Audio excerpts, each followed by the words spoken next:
Well, happy Monday, AFC Bournemouth fans. Well, it would be a happy Monday apart from over the weekend, Cherries capitulated in a really drab game against Wolverhampton Wanderers. And as you can see, I'm joined once again by Jeff Hayward, who is with me to go over and try to dissect what on earth went wrong. Jeff, how are you feeling? Ruined my weekend. I know. That's your 3-word match report. I don't think I'm gonna be speaking out of turn. Where I've had a premonition it was going to be a tough game for us, and then when it materialised, I couldn't sleep very well last night because I was still mulling it over, thinking, how did that happen? Really, how did it happen? It really wasn't good, and it's probably one of the worst first 45s that I've seen in quite a while this season. I mean, Arsenal probably rivaled it. However, that was just abject and poor. And it's just the way we lined up to start with made me think, hang on, we're showing them a bit too much respect. But what was happening was Eddie was trying to match their 3-4-3 formation by the looks of it. He was. It didn't work.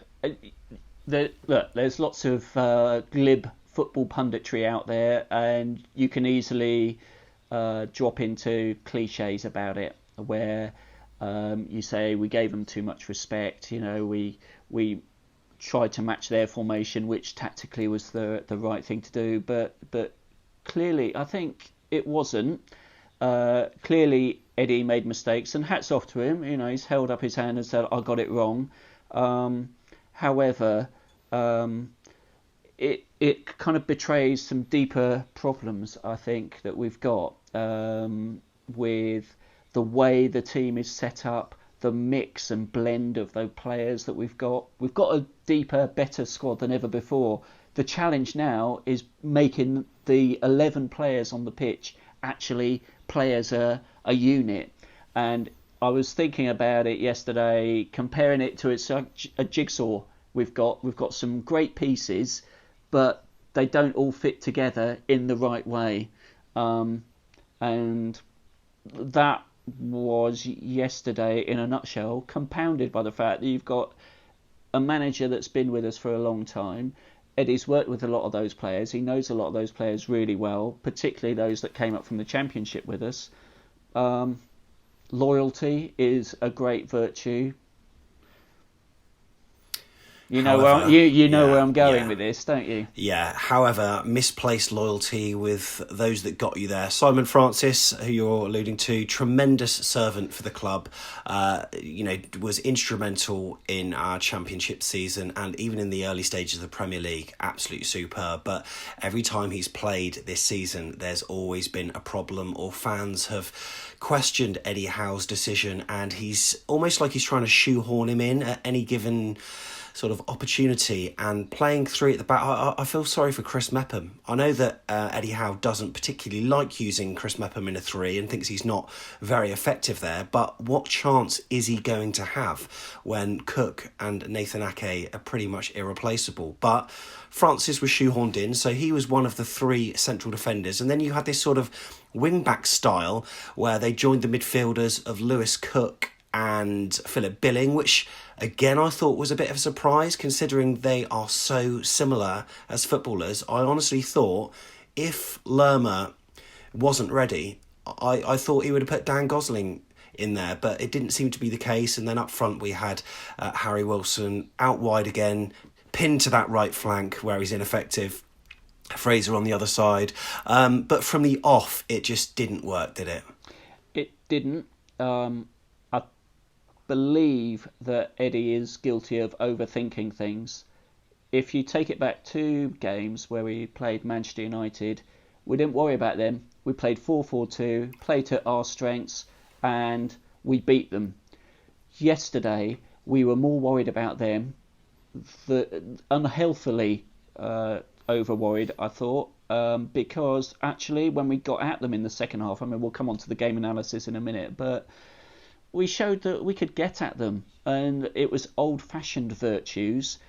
old-fashioned Bournemouth virtues, not trying to be fancy, trying to match their tactics and trying to be the sort of antidotes to them. It was about playing to our strengths, getting the ball forward quickly, putting pressure on them, set pieces, one of our strengths this season. That's what was causing them problems. Yeah, and it's funny because chatting to Helen before the game on the preview, you yourself went for a 2-1 win. I think most Bournemouth fans were thinking this is going to be a harder match than Manchester United. But I still think the respect that we paid them was a little bit sort of misplaced. But they were all over us in the first half. I can't really remember us fashioning any decent chances apart from a sort of header that slid off the side of Callum Wilson's head and out wide. Other than that, there was absolutely nothing. But we were caught napping, weren't we, for both of our goals? First one, Frano.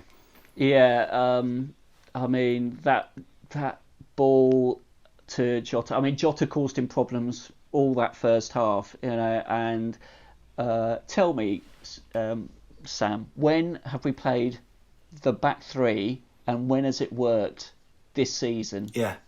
When? It hasn't. Even you pick Metham there, it doesn't work. We're not very good at it. The players aren't comfortable playing that way. We lose the ball in midfield.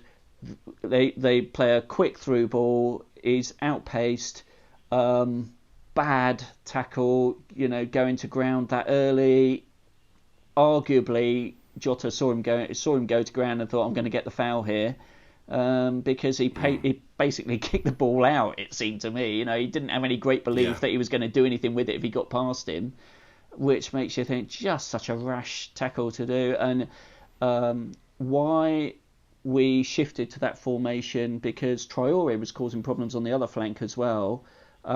It was clear that the whole kind of idea of playing three at the back with the two wing backs push forward to push them back was not working. In fact, all it was doing was creating space down our flanks that Traore and Jota were exploiting, which they did exploit. Why did we change it from a back four? The back four of recent times has been one of our key strengths. They understand each other. They're playing better together. If anything, what he should have done yesterday tactically, I'm sure he's thinking about it, but in my view, play an extra midfielder. That's what you needed to do, because the way that Wolves play is Moutinho, Neves, Jota breaking from midfield, running at pace. And I'm sorry, Simon Francis doesn't have that pace anymore. Adam Smith is better at right back to cope with that sort of attack. And play Gosling in the middle. I don't know why he didn't pick Lerma from the start, because the difference he made was unbelievable. So just make it harder for them to play through our midfield. That's the game they play. You play three big centre halves if they're lobbing the ball forward like Burnley and they've got two sort of 6'2" strikers. Don't play someone who's good in the air against somebody who's fast and skillful. It doesn't make sense to me. We've been, aside from the Newcastle game, we've been fairly solid with our four at the back. I mean, having those clean sheets was absolutely fantastic for us. And then, you're put in a position, for instance, Rico didn't really seem to know where he was supposed to be. No. I think there was a bit of some miscommunication there, as Neil Dawson alluded to later on. And on a previous YouTube video, he seemed to think he should be in a certain position, but the players thought he should be elsewhere. And there were a number of times where on both sides, players were getting caught out. And even for their second goal, Harry Wilson was there, flat-footed, and Traore, we mentioned his pace, didn't we? It was such an easy goal when you look at it, that routine. And Eddie Howe is going to be absolutely kicking himself at conceding a goal like that. Completely. Players like certainty. Players like to know what their job is. Wolves, they've been playing that formation for a long time. That's the way they play. They all feel comfortable in it. It works for them brilliantly. We needed to play the 4-4-2 or play... I thought actually yesterday he could have played an extra midfielder and just had Callum up front. That would have been better, because it would have compressed that middle more and made it more challenging for them. But whatever, do not switch to a back three when the back four has actually been pretty good. It's been one of our strengths. The reason why we lost at Newcastle was 2 really bad defensive errors, and we were a bit sloppy. The players at the back four were a bit off the pace. But that's not a reason to jettison it. It's a reason to think, right, guys, this is a chance for you to put things right. I want a really solid performance. And the other problem with playing that 3-4-3 is that defensively, Harry Wilson is not very good. We saw it again yesterday. It's not a natural role for him. He's not a box-to-box midfielder like Brooks is. Brooks will defend well in that sort of scenario. Harry Wilson is not that player, and we're trying to shoehorn him in to be Brooks too. It's not working, and so okay, you could have played Danjuma from the start yesterday, who is a better, he's better at covering. You could have played Danjuma. You could have played Harry Wilson just off Callum Wilson, and actually that would probably have given us more goal threat yesterday. Do you think Eddie Howe's guilty of trying too hard at shoehorning players into certain positions over the years? Obviously, Tyrone Mings started off as a left-sided defender, well, left back. Granted, you could say maybe in the long run that's been successful because he's playing there for England. He's doing it for Aston Villa. But there are certain players at the moment, we seem to be persisting in players where they are the least effective. And Harry Wilson, as you mention, he is so good for Wales when he's running down the middle of that central spine of the pitch. I think I've said that word central spine for the past 3 or 4 podcasts. But he's constantly put out on that right-hand side where he's only effectively got half a pitch to play and he can only go into the left. Whereas when he's been playing for Wales, he can go left, he can go right, and he's been a menace for them. Do you think sometimes he's almost too insistent of trying to make players into players that they're not? Well, you can see what happens when we experiment and players don't know what their role is, and it fell apart in that first half yesterday quite clearly. So to an extent, I understand that the system is the system, but patently when a player doesn't fit within that system, you have to be flexible. You have to see that, and like I said earlier, there's a lot of glib punditry out there, and anyone can criticise what went on yesterday. With the benefit of hindsight, you can see it. I think what's worrying is the fact that you can see the same thing being repeated, and it's like, guys, Eddie, Jason, are you not listening? Are you not seeing what we're seeing and thinking, we've got to change it? And if you are trying to change it, the players aren't listening. It's just not fitting together in the right way. And I thought the first goal, it's a fantastic strike from Moutinho. Credit to them. He's a classy player. Their midfield players are classy shooters. He scored a great goal, but giving the foul away was cheap. Giving the foul away on Traore was a cheap foul, but we were fouling them so much because they were causing us so many problems. And then it's compounded by the fact that Harry Wilson can't defend. The rest of the back four switched off. Ake was about 2 yards behind when he scored, and you think, well, it's a situation bred from the players feeling we don't know what our role is. We're not comfortable playing this new system. We don't quite believe that we're set up in the right way, and therefore we're a bit kind of lacking in intensity, lacking in the energy, lacking in the team play that we needed to cause them problems. And the biggest problem of all was the one you mentioned earlier. One effort on goal in that entire first half, a home game? Yeah. It was shocking. It was really bad. But, irony of ironies, maybe it's not ironic. The way we got better was by losing a man. And Simon Francis with, a cynical foul. The referee did well, actually, with that. Let the play continue. And Wolves, could have really scored a third when it was flashed across goal. And then he pulled it back and it was a red. Simon Francis goes, so we've got to change how we play. And I think we had about 7 or 8 minutes, which we managed to see out. But then we came out like a different side in the second half. Well, 2 of the players were different. Lerma was brought in. We had a bit of Dan Gosling later on, but also Danjuma as well. So it's nice to see him get a decent amount of minutes. And He really impressed me in the second half. He was very impressive. He was quick. I mean, he could have been playing for Wolves, couldn't he? Because he was that good. You know, he caused them problems. He could do the unpredictable things. He had a really good dribble in that second half. His vision was good. He defended well. He helped out. You know, we were. I think moving Smith to play a more defensive role suited us better as well, because he was back to what he knows he's good at. It sort of made Rico better as well, didn't you think, in that second half? You know, that he knew, right, I'm playing left back, I know how to do that role, this is what I do. Danjuma helped.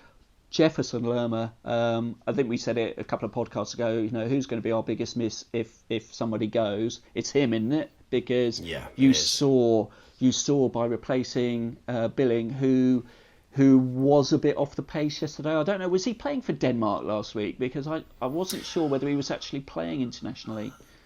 Yeah, you know what? I'm not actually sure. I don't think he did in the second, but because usually they have 2 fixtures over international break, and certainly in the second of them he didn't.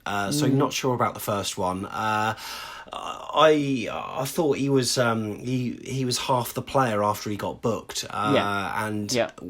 unfortunately he's just a little bit too timid with going in for the challenges, and I mean it was a very cynical yellow that he got, deserved, and it was the right decision to take him off, and that's what Eddie Howe did.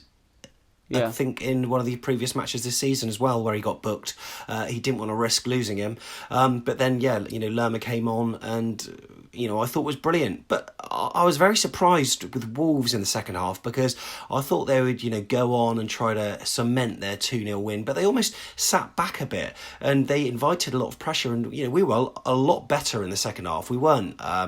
I don't think we were brilliant, but we certainly did our jobs, much better. Scored a goal to get back into it, and arguably could have come away with a point, because Ake had that sort of late chance, didn't he? That sort of almost scissor kick volley. Yeah, small margins, because he hits that either side of Patricio. That's a goal, and then Danjuma, last kick of the game, pretty much that. Pass through from Wilson, just got a bit too much pace on it. He forces him a bit wider, but again, you'd think, wrap your foot around that and you're going to hit the target at least. 2 really good chances in the last 5 minutes, and we could have sneaked away with an amazing draw. Wolves, I think, were happy to try and hit us on the break, and they did cause us quite a few problems, but the difference between the way they play and the way we play, when we play 3 at the back, it just makes us feel like we're playing 5 at the back almost, and we just are really passive. We invite the opposition onto us, and it feels like we lose that counter-attacking threat because we just play the ball so slowly. It doesn't work for us, whereas when we were 4, it feels like at least we know what we're about and we know what we're doing. When they play 3 at the back, oh my goodness, they were picking up the balls that we were losing in their third, and it's straight down the field. Jota was, again, I thought, fantastic. Moutinho was a terrific player. They called him out on Match of the Day, and quite rightly so. I thought he had a terrific game, and we didn't really know how to cope. So they looked full of threat, even though they sat back and sort of thought, well, come on, but we'll catch you on the break, and they very nearly did. Star player for me yesterday was Rambo again. Yeah, that's right. And he kept us in it, really, because there was a shot he saved in the second half, which he managed to sort of palm wide. And that was another. I mean, I record these little voice clips on my phone for the podcast, for the sort of raw match audio, and I sort of name them. So I call it 2-0 or your sort of Moutinho goal or whatever. And there were a number of clips I just named Wolves counter, because we had a corner and then they fled up the pitch, and they're so fluid. They've got a dynamism, almost a sort of elasticity in their team that can enable them to just go forward as a unit, but like at will. Whereas when we do it, it's just not the same, and it hasn't been the same for a long time. And I can't truly put my finger on what it is. I mean, one thing I would definitely say, Josh King was a huge miss yesterday. Yeah, I think we do miss him, and Solanke, I think, pulled something, didn't he, in the half-time warm-up, because he would have come on. You'd have thought he would have inevitably come on to bolster the side in the second half, but Callum again was better in the second half, but it's not working. It's down to Eddie to sort out. He's under probably quite a lot of pressure. I think what he's done, he's probably thought we had real problems conceding goals last year, so I'm going to sort that out. And that has been at the expense of actually going forward and causing any problems to the opposition in the way that we used to.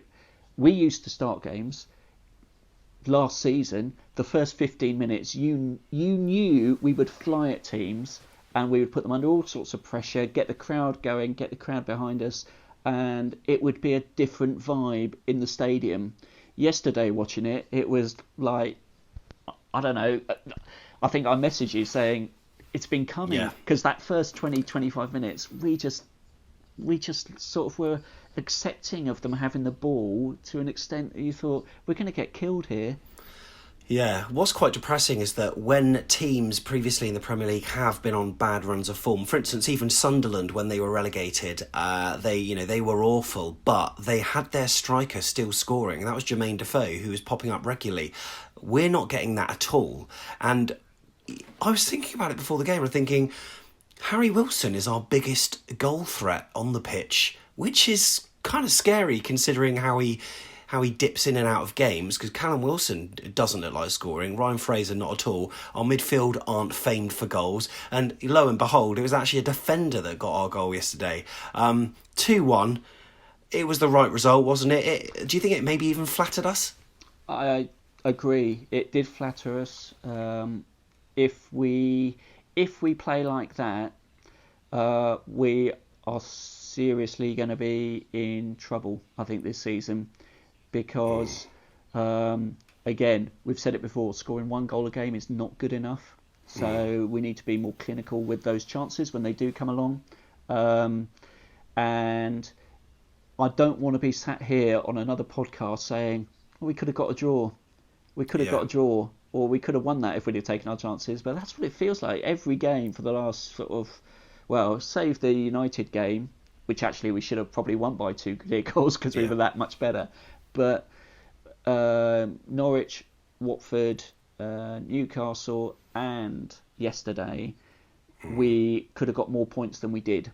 And that is very worrying because it can turn into a snowball effect, really, of just losing momentum and losing points.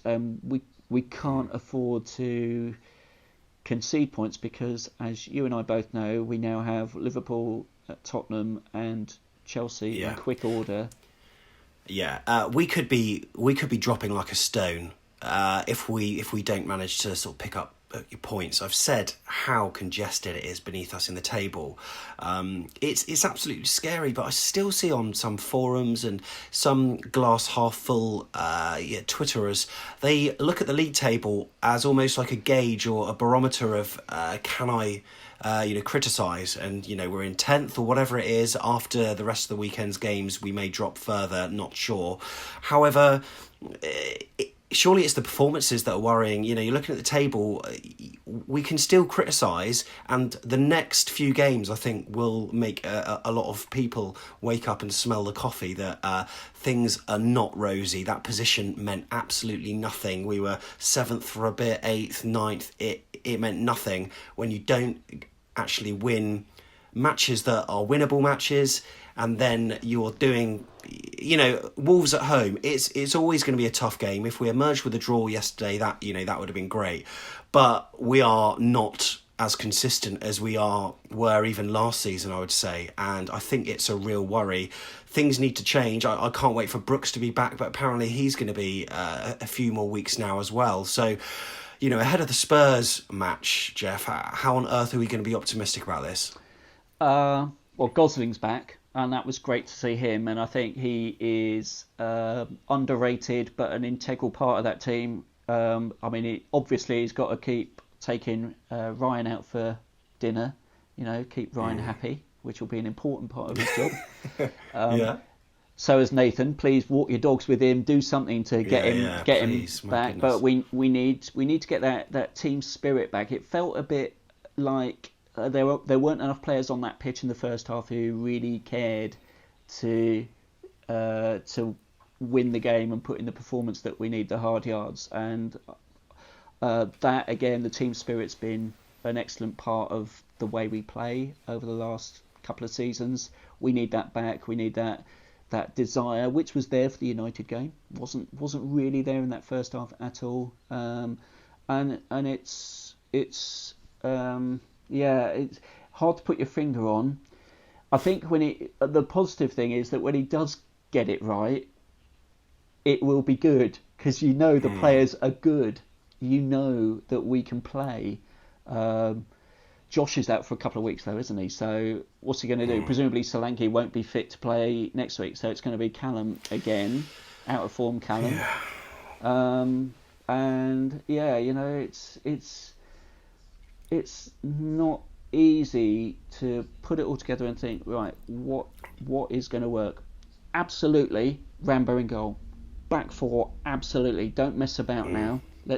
That back four is the way we play. In fact, I was talking to a Brighton fan yesterday who was going off to the Leicester game. He said to me that the problem with Houghton was that he always tried to win games 1-0, which ended up getting Brighton into trouble and losing a lot of games 2-1, funnily enough. Sounds familiar. And what Potter's done at Brighton is develop a style. This is the way we play. That's what we used to have. We were very brave on the ball, and you talk to lots of fans who don't really watch us a lot, and they'll say, oh yeah, Bournemouth will suit us because they come on to us, they attack and everything. And you and I both know, and anybody listening to this podcast will know, that's not really been the Bournemouth I've been watching for the last 6 or 7 weeks. So maybe we just need to rediscover being brave, being fearless on the ball. It's an attitude, it's a mindset, it's a positivity that we need to get back. That is connected to personnel. It's connected with the team believing in the way we're set up to play. It's players playing in positions they feel comfortable in. So, jigsaw puzzle. It's not going to be easy. He's got a job to do. We have a difficult run of fixtures. We have a couple of players that are coming back that will be helpful in all of that. But it's not going to be easy. No.